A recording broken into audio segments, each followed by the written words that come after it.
सभी प्यारे बच्चों को गुड मॉर्निंग, वंदे मातरम, जय हिंद। मैं आकाश तिवारी आप सभी बच्चों का स्वागत करता हूं ऑनसेट एग्जाम के चैनल पे। साथ ही आज का हमारा हिंदी का क्लास नंबर 10 हो रहा है, जो कि हमारा पिछले साल एग्जाम में पूछा हुआ प्रश्न हम यहाँ पे डिस्कशन करते हैं डेली सुबह 7 बजे। तो सभी साथी जितने भी एसएससी जीडी वाले बच्चे क्लास को देख रहे हैं, एक बार सेशन को लाइक कर देंगे और इस सेशन को अपने सभी दोस्तों के पास शेयर कर देंगे ताकि सभी लोग जल्दी से क्लास में जुड़ जाएँ। तो चलिए साथी, आज का पहला क्वेश्चन देखते हैं। अंतर्मुखी का विलोम लिखिए। जगतमुखी, वाचाल, चतुर्मुखी या फिर बहुर्मुखी। सभी बच्चे कमेंट में जवाब देते चलेंगे। अंतर्मुखी का विलोम शब्द क्या हो जाएगा बच्चे? बहिर्मुखी हो जाएगा, बहिर्मुखी। Option number D. स्क्रीनशॉट लेते जाएंगे और सोने से पहले रिवीजन जरूर से करना है। रिवीजन नहीं करेंगे तो कितना भी इंपॉर्टेंट चीज़ आप कितना भी मन से पढ़ेंगे वो चीज़ आप भूल जाएंगे। चलिए प्रश्न नंबर 2। जिस पर आक्रमण किया गया हो वाक्यांश के लिए उचित शब्द चुने। आक्रमण, आक्रामक, आक्रांत या फिर आत्मघाती। जिस पर आक्रमण किया गया हो क्या बोलेंगे? आक्रांत बोलेंगे। Option number C is the right answer. उच्च कुल में पैदा व्यक्ति धनी, सवर्ण, श्रेष्ठ या फिर कुलीन। सभी बच्चे कमेंट में जवाब देंगे। जो उच्च कुल में पैदा होते हैं उनको क्या बोलते हैं? श्रेष्ठ नहीं बोलते हैं, बड़ा आदमी को बोलते हैं, ठीक है ना। कुलीन बोलते हैं। क्या बोलते हैं? कुलीन। चलिए, क्षण प्रभा का पर्यायवाची शब्द पर्यायवाची बताना है। स्त्री, बिजली, चंद्रमा या फिर गंगा। क्षण प्रभा, देखिए थोड़ी देर के लिए एकदम उजाला हो जाना, तो क्या हो जाएगा? ऑप्शन नंबर बी, बिजली। चलिए अगला प्रश्न। निम्न में से कौन सा शब्द वर्तनी की दृष्टि से शुद्ध शब्द लिखा गया है? अब प्रतिनिधि जो हम बोलते हैं ना, उसको सही वर्तनी में कैसे लिखेंगे ये आपको बताना है। तो इसमें से कौन सा ऑप्शन सही होगा आप ये कमेंट में बताएंगे। ये पढ़ूंगा तो एक ही जैसा पढ़ने में है, तो आप ऑप्शन देख के कमेंट में इसका आंसर दीजिए।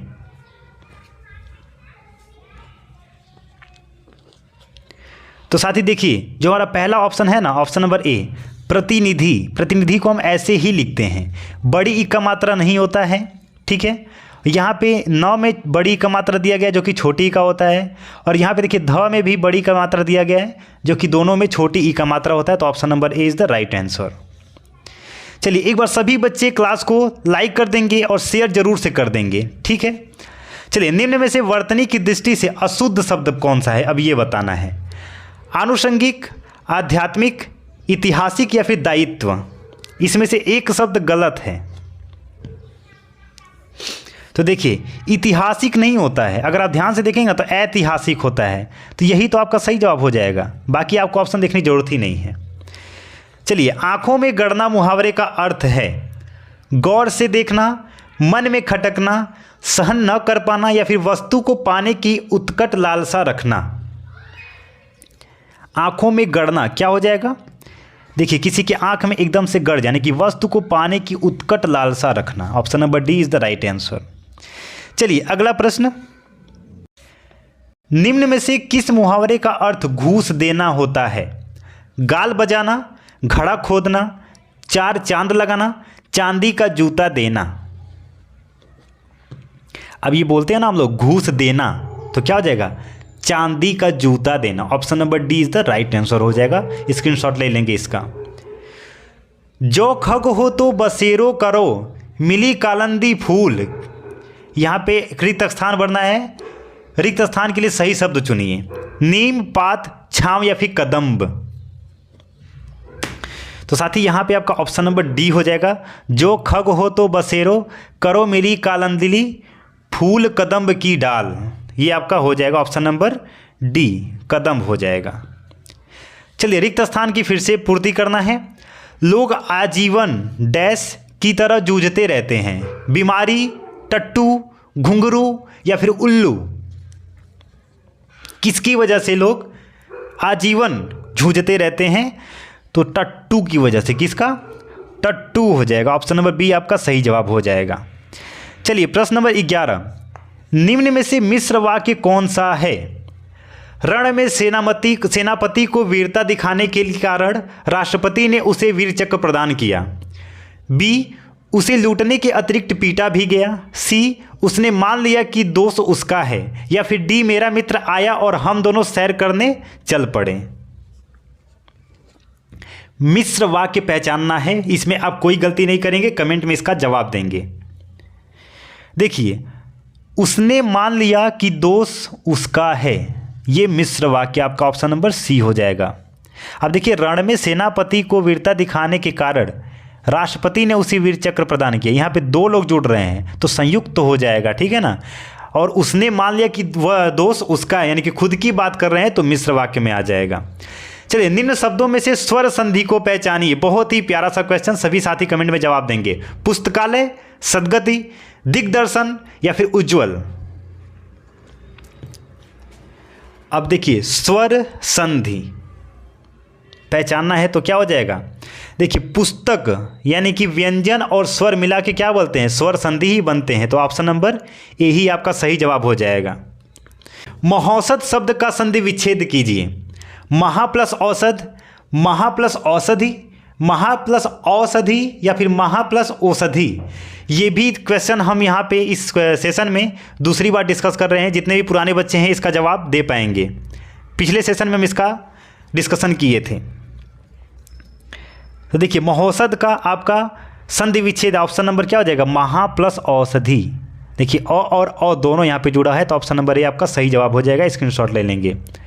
गुरुदेव शब्द में समास है अव्ययी भाव समास, तत्पुरुष समास, बहुव्रीहि समास या फिर कर्मधारय समास। गुरुदेव शब्द में कौन सा समास है, कर्मधारय। कौन सा, कर्मधारय समास है। निम्न में से द्वंद्व समास बताइए। शोकाकुल, सर्वोत्तम, वीर पुरुष या फिर पाप से पुण्य। तो साथी, द्वंद्व समास यानी कि पाप और पुण्य हो जाएगा। अगला प्रश्न बहुत ही अच्छा सा ये क्वेश्चन है, पढ़ते हैं क्या लिखा है। चिरजीवो जोरी जुरे क्यों न स्नेह गंभीर, को घटिए वृषभानुजा वे हलधर के वीर। तो जो विषभानुजा है ना, ये विषभानुजा और हलधर में कौन सा अलंकार है ये आपको बताना है। यमक अलंकार, प्रतीप, श्लेष अलंकार या फिर व्याजस्तुति अलंकार। तो बच्चे, वृषभानुजा और हलधर में आपका ऑप्शन नंबर सी श्लेष अलंकार मिल जाएगा। चलिए, अगला प्रश्न। निम्न वाक्य में क्रियापदबंध क्या है। आसना सिलाई का काम करती है। सिलाई का काम करती है या फिर ऑप्शन नंबर डी आसना सिलाई का। क्रियापदबंध की डिस्कशन हम पिछले सेशन में भी किए हैं, तो डेली अगर आप क्लास अटेंड नहीं करेंगे तो आप जवाब नहीं दे पाएंगे। हम लोग वहाँ पे डिस्कशन क्या किए थे कि जिस शब्द में ना नीने आ जाए वही आपका क्रियापदबंध है। तो देखिए, काम करना, यहाँ पे करती लिखा है, ये प्रेजेंट इंडेफिनिट टेंस है, लेकिन काम करना एग्जैक्ट होता है ना। तो ये आपका देखिए, काम करना में ना नीने आ गया, तो ऑप्शन नंबर बी आपका सही जवाब हो जाएगा, क्रिया हो जाएगा, वर्ब हो जाएगा। चलिए, अगला प्रश्न। निर्देश दिया गया है, बहुत ही इंपॉर्टेंट क्वेश्चन है ये। हिंदी में निर्देश पढ़ना मत भूलिएगा कभी भी, वरना आपका टाइम वेस्ट हो जाएगा। प्रश्न 78 से 80 निम्न गद्यांशों को ध्यान से पढ़िए और फिर इसी के आधार पर प्रश्नों के उत्तर दीजिए। अब साथियों, जो गद्यांश दिया गया है इसको आपको पढ़ना है और उसके नीचे दिए गए क्वेश्चन को आपको ध्यान से पढ़ना है, और जितने भी इसमें क्वेश्चन दिए गए हैं सारे का आंसर इसी गद्यांश में आपको मिल जाएगा। कहीं भी बाहर जाने की जरूरत नहीं है, बस ध्यानपूर्वक आपको पढ़ने की ज़रूरत है। मैं इसको यहाँ पे नहीं पढ़ूंगा क्योंकि वीडियो बहुत ही ज़्यादा लंबा हो जाएगा और पढ़ने का कोई मतलब नहीं, क्योंकि बहुत ही ज़्यादा ईजी होता है, ठीक है ना। तो एक बार सभी बच्चे क्लास को लाइक कर देंगे, वीडियो को शेयर कर देंगे और इस चैनल को सब्सक्राइब जरूर से कर लेंगे। डेली यहाँ पे जीके और हिंदी का क्लास आपका प्रीवियस ईयर क्वेश्चन का डिस्कशन चल रहा है।